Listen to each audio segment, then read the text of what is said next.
ইন্নাদ-দীনা ইনদাল্লাহিল ইসলাম, যে আল্লাহ রব্বুল আলামিনের নিকট, আল্লাহ রব্বুল আলামিনের কাছে গ্রহণযোগ্য ধর্ম, মনোনীত ধর্ম একমাত্র ইসলাম। যে আল্লাহ রব্বুল আলামিনের নিকট, আল্লাহ রব্বুল আলামিনের কাছে গ্রহণযোগ্য ধর্ম এবং মনোনীত ধর্ম একমাত্র ইসলাম।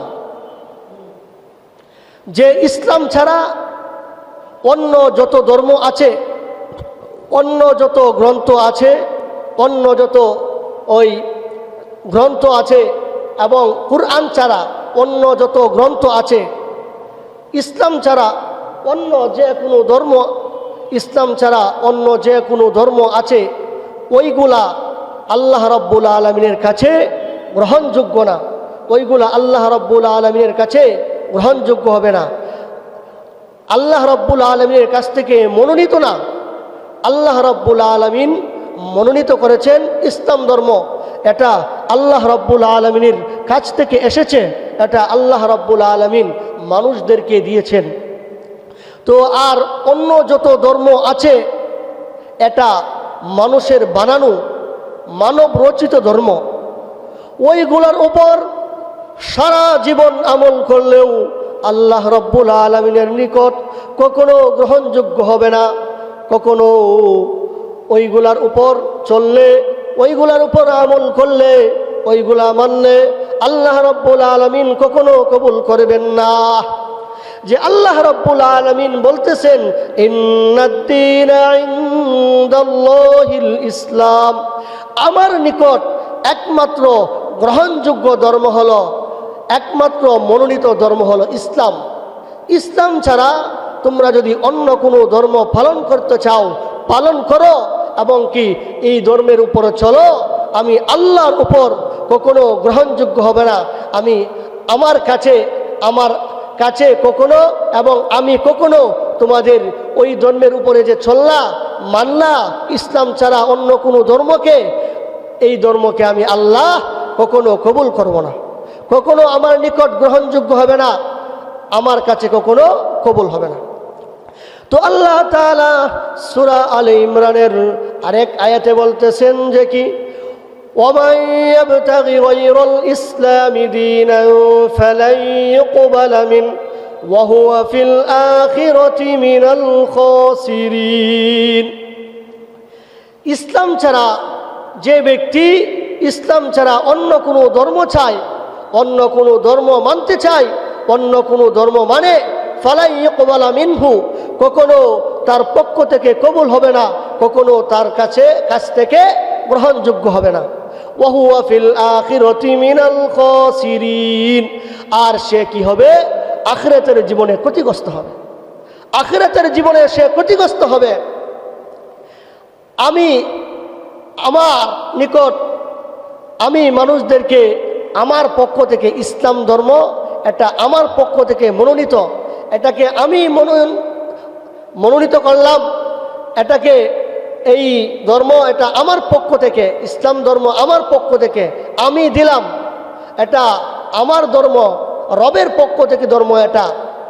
আর এই ধর্ম বাদ দিয়ে, ইসলাম বাদ দিয়ে, কুরআন সুন্নাহ বাদ দিয়ে কেউ যদি অন্য কোনো ধর্ম গ্রহণ করে এবং অন্য কোনো ধর্মের উপর চলাফেরা করে এবং অন্য কোনো ধর্মকে মানে, অন্য কোনো ধর্ম অনুযায়ী কুরআন সুন্নাহ বাদ দিয়ে যে অন্য কোনো কিতাব অনুযায়ী জীবন পরিচালনা করে এবং কি ওই কুরআন বাদ দিয়া অন্য কোনো কিতাবের ওই উপর চলাফেরা করে, অন্য কোনো কিতাবকে অনুসরণ করে, অন্য কোনো কিতাবকে গ্রহণ করে, আল্লাহ রাব্বুল আলামিন তার ওই চলাফেরাকে, তার ওই অনুসরণ করাকে এবং তার ওই ধর্মকে আল্লাহ রাব্বুল আলামিন কখনোই কশ্চিম কালেও আল্লাহ রাব্বুল আলামিন গ্রহণ করবেন না এবং কি কবুল করবেন না। তো এই ধর্মটা হচ্ছে মানব রচিত ধর্ম না, এই ধর্ম কোনো মানুষের ধর্ম না, এই ধর্ম কেউ বানাইতে পারে নাই, ওই ধর্ম কারো পক্ষ থেকে আসে নাই, এই ধর্ম আল্লাহ রাব্বুল আলামিনের পক্ষ থেকে এসেছে। এটা আল্লাহ রাব্বুল আলামিনের দেওয়া, আর এই ধর্মকে আল্লাহ রাব্বুল আলামিন দিয়েছেন, এটা আমাদের রবের মালিকের পক্ষ থেকে ধর্ম। তো কোনো মানুষের বানানো না, কোনো মানুষের রচিত গ্রন্থ না এই ধর্ম। এই ধর্ম কোনো মানুষে বানান নাই, কোনো মানুষে দেন নাই। এজন্য আল্লাহ রাব্বুল আলামিন সূরা ফাতিহার শুরুতেই বলতেছেন, প্রথম 1 নাম্বার আয়াতের মধ্যেই বলতেছেন যে আলহামদুলিল্লাহি রাব্বিল আলামিন, সমস্ত প্রশংসা ওই আল্লাহ তাআলার জন্য যিনি জগৎ সমূহের প্রতিপালক।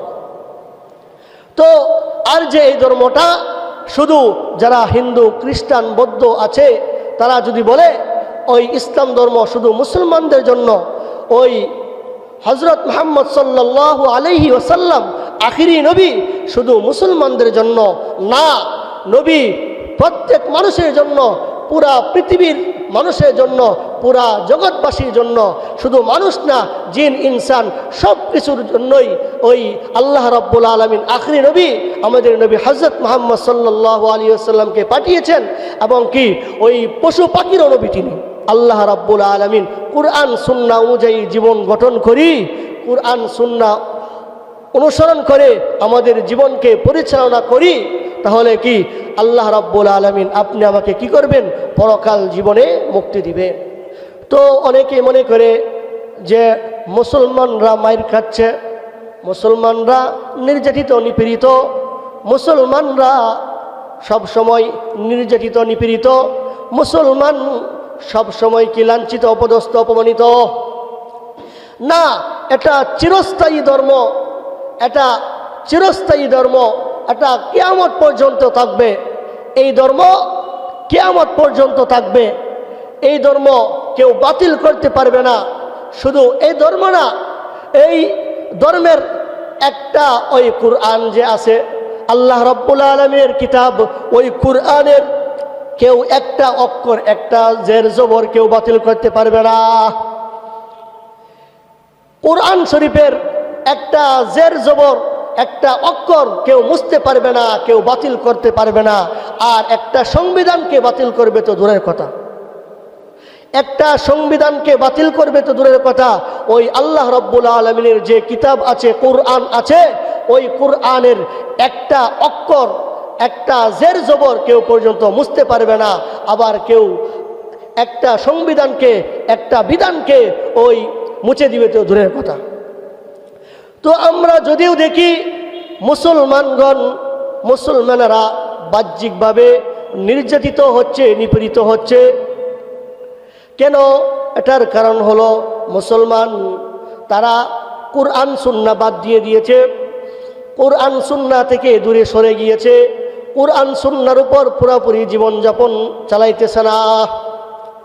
যদি তারা কুরআন সুন্নাহ অনুযায়ী জীবন চালাইতো, কুরআন সুন্নাহ অনুযায়ী, কুরআন সুন্নাহর উপর পুরোপুরি তাদের জীবনকে পরিচালনা করত, কুরআন সুন্নাহকে অনুসরণ করত, তাহলে অবশ্যই মুসলমানগণ আজকে নির্যাতিত নিপীড়িত হইতো না।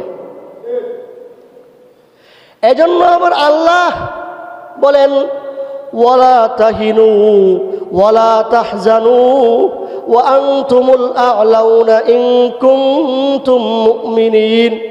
এবং তোমরা কি সাহস হারাইও না, তোমরা দুঃখিত হইও না, তোমরা সাহস হারাইও না, তোমরা হীনবল হইও না। ওয়া আনতুমুল আ'লাউন, তোমরাই বিজয়ী হইবা, ইন কুনতুম মুমিনিন। আজকে আমরা নামে মুসলমান কিন্তু প্রকৃত পক্ষে মুসলমান না। যদি প্রকৃত পক্ষে আমরা মুসলমান হইতাম তাহলে আজকে মুসলমানগণ সারা পৃথিবীর মধ্যে, সারা দুনিয়ার মধ্যে নির্যাতিত নিপীড়িত হইত না।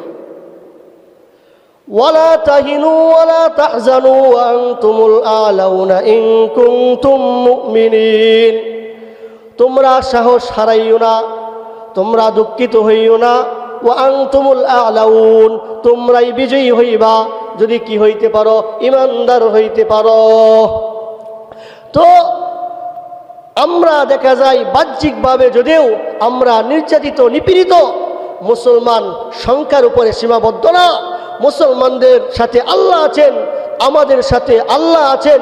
আল্লাহ আমাদের সাথে আছেন, তো মুসলমান বিজয়ী হইবেই। যদি কি মুসলমান প্রকৃত মোমেন হইতে পারে, প্রকৃত ইমানদার হইতে পারে, মুসলমান দিন শেষে মুসলমানদের বিজয় আসবেই ইনশাআল্লাহ।